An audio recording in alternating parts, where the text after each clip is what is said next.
Hello, everyone. I am Matt, or as some people call me, Chewy. This is Nick here, the Goblin, and the dude that seems like Joe Pesci behind us is Mini-Val, real name Charles. Hi. Sorry, I did that. Okay. Yeah, it looks like the Lethal Weapon 3 cover, huh? And whatever. Okay. So, speaking of Val Kilmer, we've just watched the third original Batman movie, which is the first of the two Schumachers. By that I mean Batman Forever. Now, of course, this is in a very strange and different territory. I'm moving the mouse to get shit out of the way. Okay.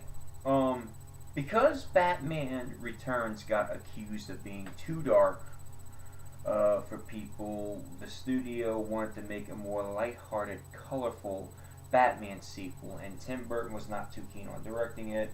Michael Keaton sure as all hell was not too keen on starring in it, so things just took a flip. And what did we get? We get neon lit Vegas style Gotham City. We got over the top hammy performances from villains and all that crazy stuff.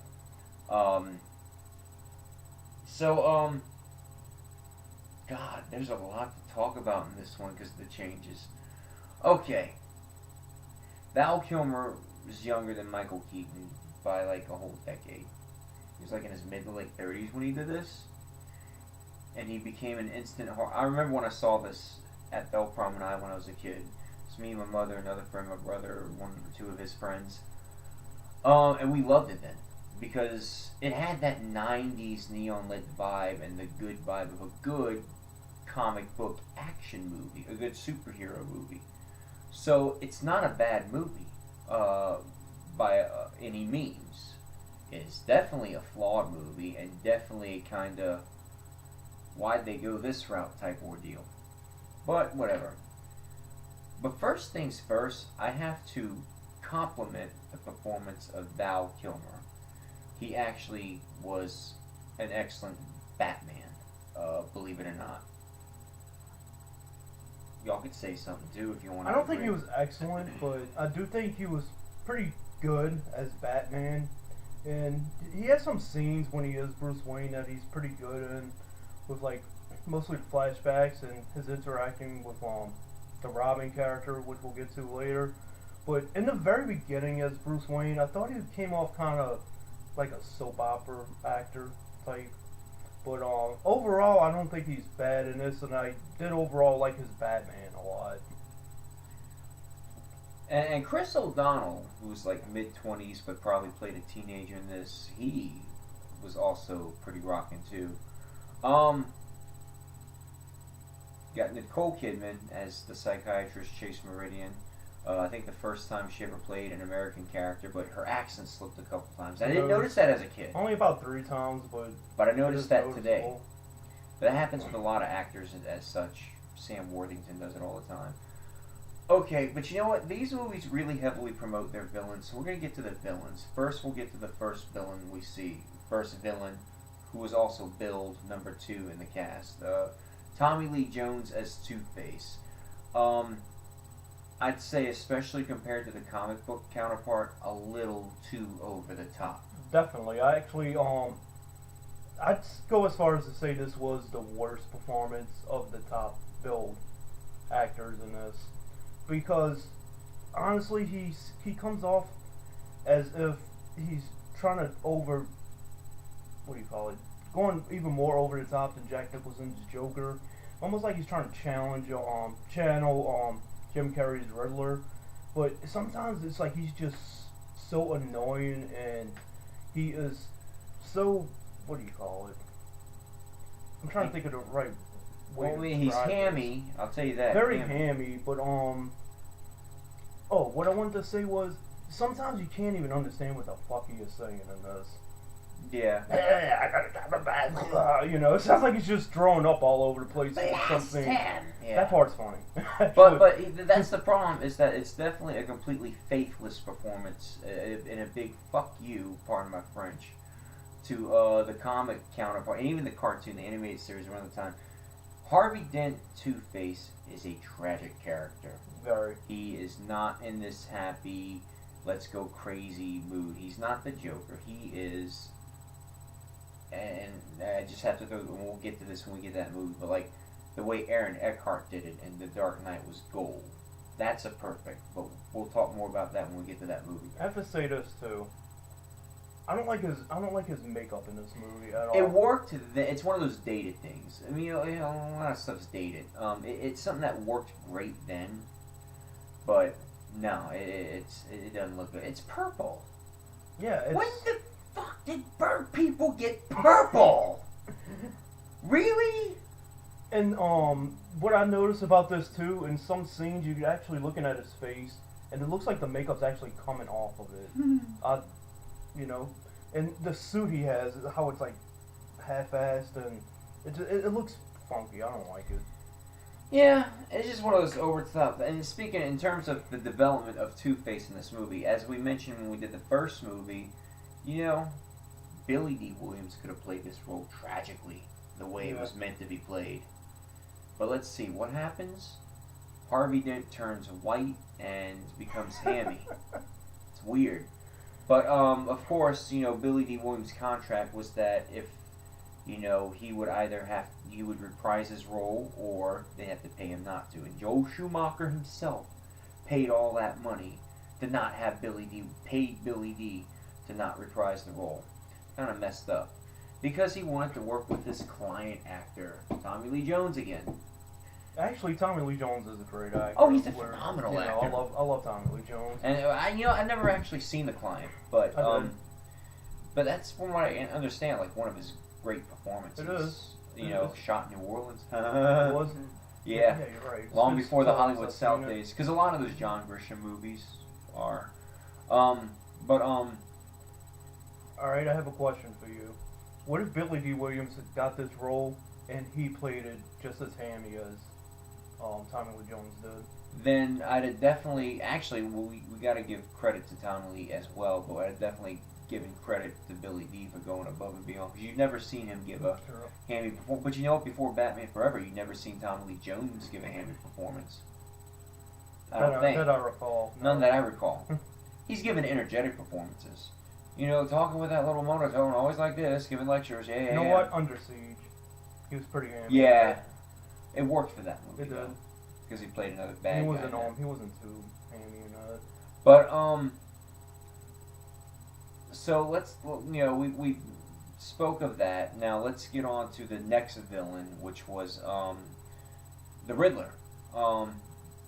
Jim Carrey was Jim Carrey in this. Yes. I was just about to say it was hammy. This is totally early 90s Jim Carrey playing a Riddler. This isn't really Jim Carrey becoming a Riddler. But I loved it for what it was. So I have to It worked because it was meant to be hammy. Definitely. Riddler always had a comedic vibe. The role was supposed to go to Robin Williams. And I was about to mention that too. And I would have liked to have seen that. Me too. I would like to have seen how that would have went on. And I actually have to jump past the villains for a minute. The role of Robin was originally going to be Marlon Wayans. Marlon Wayans, yeah. Even when that's another one that Joel Schumacher paid off, I think. I don't think Marlon had a pair. Somebody paid Marlon Wayans off. I remember that. Well, I mean Jim Carrey's Riddler, yeah, because he tested. Marlon Wayans tested the suit.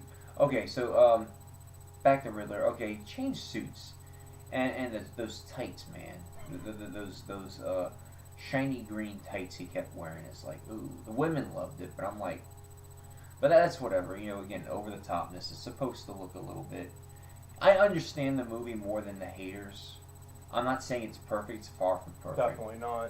But I understand what this movie is trying to be. If you look at it for what it is, just good, stupid fun, it's very entertaining, and it's action-packed, and it is ultimately well acted. You know, and it's silly, you know.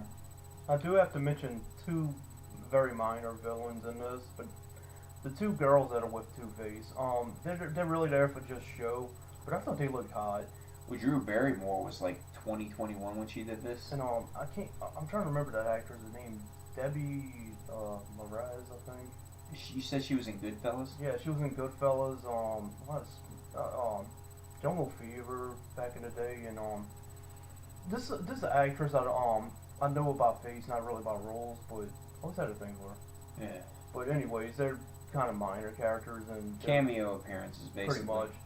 This is kind of the start of Drew Barrymore's comeback, because she was just coming off with the whole drug addiction she was going through, like all child actresses go through. Because remember when she did E.T. and Firestarter when she was just an itty bitty girl? Well, she did E.T. because she's Steven Spielberg's niece, but but that's whatever. This is kind of like the start of a comeback, and still, I think, still to this day, she's super successful. So, thank God that she's proven that child actors and actresses can, between her and Christian Bale and Joseph Gordon-Levitt, that they can continue being successful, or maybe get off the grid for a little bit, but then jump even higher as adult actors. It's really awesome. Because there's not much, like, there wasn't a big, like, area of, like, supporting, kind of like how we spoke of Max Schreck and other characters and Batman Returns and Bob and Grissom in the first movie. There's not a big array of that kind of thing. Right. The reporters, like that white-haired woman, oh my God, Bruce Wayne! Over the top. The circus scene, Yeah, Tim Burton was the circus director or something, was it? He looked like, he looked like Tim Burton. Burton. He's not Tim Burton. And you know what? This movie still was daring to take that kind of risk, the whole killing innocent people. But that's how it had to go, like it was in the comics, Well, Dick Grayson is the most popular incarnation of Robin that most of us know of. That was the Robin that was in the original cheesy '60s show, which I think this movie and Batman and Robin took a lot of inspiration on. The cartoon, but there's equally a lot of other Robins, including a Jason Todd, a Robert something, there was even a female Robin or two. And believe it or not, this particular one was, from what I know, you can all slam me after, but from what I hear, this particular Robin was not actually based as much on the Dick Grayson Robin as much as he was on whatever else. But there were several Robins, and I forgot which one became Nightwing, but, I actually want to get to this Robin storyline. I actually think the storyline with Robin works. I think his whole setup works. I think he was really well handled in this movie. He's not too cheesy, but he's not too dark either.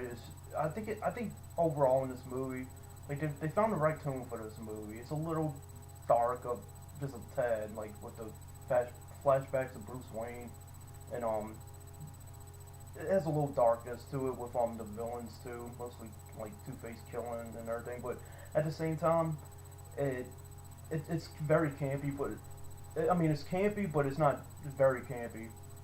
Like say like the TV show or the movie we're gonna get to next time we review a movie. But I think the balance really blended in with this movie. What do you think? Yeah, it's exactly what they needed, when they said, look, let's make it a little bit more hip and exciting and colorful. They did it right. And what the thing is, when they did the fourth movie, shall I say this crew's second movie, Batman and Robin, they took it too far thinking, well, people must have really loved this hip version of Batman, so let's multiply it times 10. The thing is, too much of something really can really just kill it. And that's what happened with the fourth film, the one after this one, which we'll get to. Believe me, I can't wait to get to it. So the circus scene was pretty, the production design, the physical aspects, well, certainly for its time, it was grade A. It used a little bit more CGI, like the jet at the end, and the opening credit sequence, and a couple of shots of Gotham. They've used a couple of matte paintings, but there's that one shot, the first time that Bruce Wayne was going to meet Chase Meridian, that they did a location shoot but I don't know what city it was. But I think it was New York City, but it may have we been. can look it up later. But that was nice. So for certainly its time, it was top-notch production quality. I mean, is it a bit dated today? Absolutely, but that's okay. You know, It still holds up though. So it does. Okay, let's get to what everyone I'm sure was waiting for us to mention. Bat nipples, and bat nipples, and as a bonus, Robin nipples. Okay. Yes. Again, bat nipples. I know in this one was not as noticeable. Yeah, I only do it like twice in this whole movie.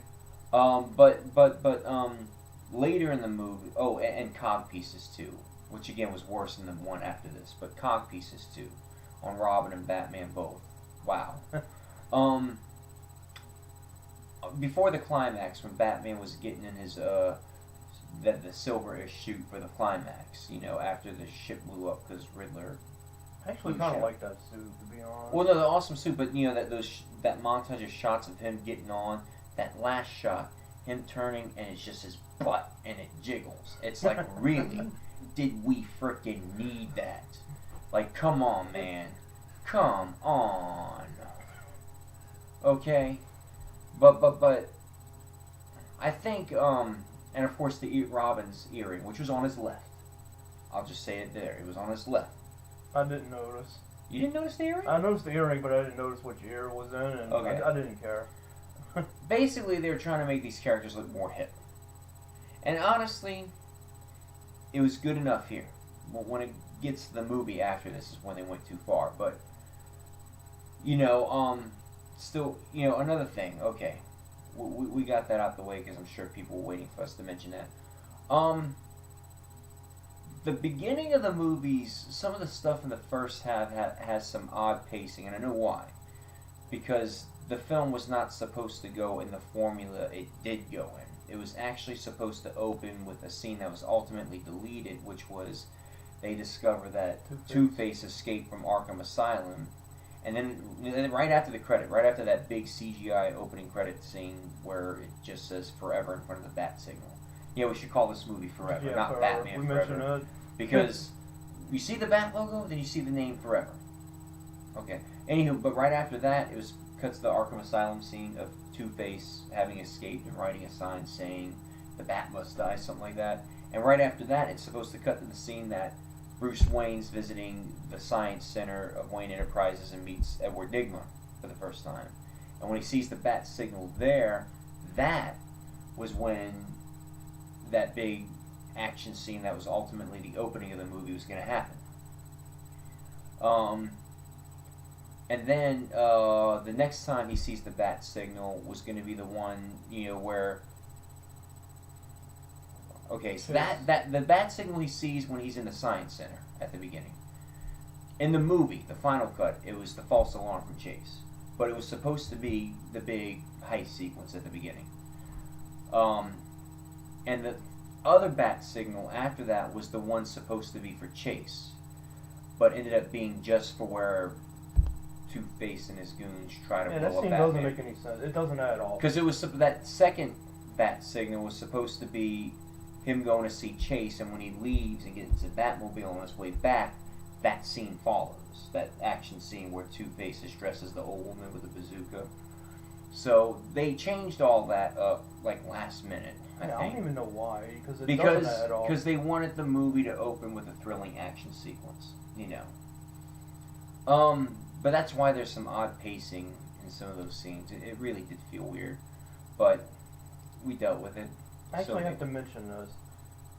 I find the whole opening scene all the way until we actually meet Edward Nygma, I find it just really off and just kind of over the top and just silly. I mean, but like you said, I understand why, because I actually, I actually want to check out those deleted scenes you're talking about. All right, I have a question. What do you think about Chase in this movie? She's hot. She's hot. Hmm? That's really all I can really say. Well, yeah, she's definitely hot. I mean, this is one of the best I've seen Nicole Kidman in, honestly, as far as looks But this is how I view Chase. I think she's the lesser annoying Vicky Vale. Yeah, she's not as annoying, but She's not annoying at all. It's like she has a lot of similarities to Vicky Vale, but I could handle her better. well, she's an actual psychologist, not Yeah. a reporter. But the only thing is, she didn't really get to show too much of her psychologist skills. Like she spoke of a couple of And what psychologist is about 26 years old? You have to question that. I think you can go to school, a doc. Well, I think I mean, nowadays it's harder to That's beat 8 that years young. of college, at least minimum 26. And she was about Yeah. 26 filming this movie. Yeah, well, she could have played an older character. True. She's she looked great, but at the same time, they also, because she behaves so professionally, she acts so professionally, she could play older character. No, in Days of Thunder, she was like 21 and playing a doctor somebody. You're right. I have to view that movie again. Yeah. I understand what you're saying, but I don't know how to. Because she really behaves, she acts so professionally, like a much more grown adult. She could play older characters. At least she didn't put a fake nose on this one. Maybe it would have got her Oscar win, like it did later on. I've never seen The Hours, but whatever. Okay, why not you go ahead and say that quote that you thought Jim Gordon said that you're obsessed with?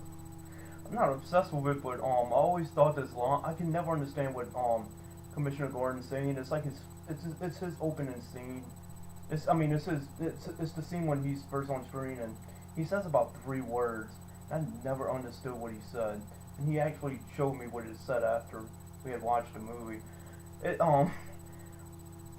It's something to me. It sounded something like I warned your daddy or something like that. And, but we actually looked at the capture of it, and it said something like two guards are dead. 2 guards are dead. It's like 2 guards are dead. I was like, Yeah. I always thought it said something like I warned your daddy. When Batman lands in front of the big bank and meets Chase Meridian for the first By the way, time I at said the beginning. I warned your daddy, even though I did that little voice there. Pat Hingle is, excuse me, Wow, I did not see that coming. out of place. Yes. Anyways, this is the first of the Batman, again, to add to the hit list, had, a soundtrack of various art. Oh, by the way, Elliot Goldenthal, is that how you pronounce his name? His score, the score for the movie really was awesome. Yeah, the score was awesome, but I don't know whose name you're saying. Elliot Goldenthal, I got the case right here, dude. The score is Elliot Goldenthal, yeah. The score isn't as dark or thrilling as the first 2, but the score is good for what it is. I mean, Yeah. it does. It rings in your head. not- It's yeah, you'd be exactly. humming it. I know when I was a kid, I hummed the Alright, hell hum out it of now.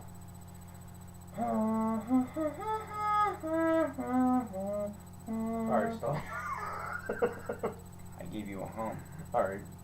But even though it's not the first, the Prince music in the first one, that alone was outside artist soundtrack. This is the first one that had various artists for the outside artist soundtrack, and it really shot Seal to fame with "Kiss from a Rose," and that song in the movie only plays for like not even a minute at the very end part of the end credits. The main end credits song is that song by U2 I like called "Hold Me, Thrill Me, Kiss Me, Kill Me." That's a rocking song. That's when I was a kid. That's actually the first time I ever heard of U2. Wow. Believe it or not. And I like their older stuff. my brother and I used to have the soundtrack when we were kids. And there's a lot of artists on there that you actually didn't hear in the movie, but what you did hear in the movie, those 2 songs at the end, a really good song by The Offspring called "Smash It Up." I mentioned that. That's the only album I ever knew that Something song tells to me be on. that was probably a B-side from their album Smash.